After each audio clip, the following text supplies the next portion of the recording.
కొనేస్తావేంటి property? Land కొనడం ఏంటండి? ల్యాండే నాది కదా. ఏంట్రా బాబు, ఆయనకి అర్థమైనట్టు ఫిక్స్ అయిపోయాడు. నేను అమ్మితే నీది అవుద్ది. మీకు అర్థం అవ్వలేదండి. ఈ ల్యాండ్ నాదండి, నేను అమ్మితే మీద అవుద్దండి. ఇప్పుడు ఆ స్తంభం ఉందా అక్కడ? కన్ఫ్యూజ్ అవ్వకు. ఇప్పుడు ఆ స్తంభం ఉందా? దాని ఎదురుగుండా ల్యాండ్ ఉందా? మరి అది నాదే. ఆ తమ్మలు లేనప్పటి నుంచి ఈ ల్యాండ్ నాదయ్యా. ఏమయ్య, ఈ ల్యాండ్ డాక్యుమెంట్స్ వీళ్ళ తాత నాకు ఇస్తున్నాడు. ఇక్కడే ఉన్నాను, వస్తున్నాను. కదలకుండా ఇక్కడే ఉండండి. మీకు భయం అంటే ఏంటో చూపిస్తాను. భయపడి పారిపోతున్నాడు.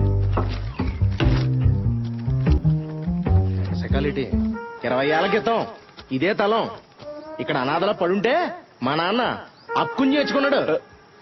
తలం మాది. హక్కుని చేర్చుకున్నాడా? కబ్జా అంటారని కూడా దీన్ని.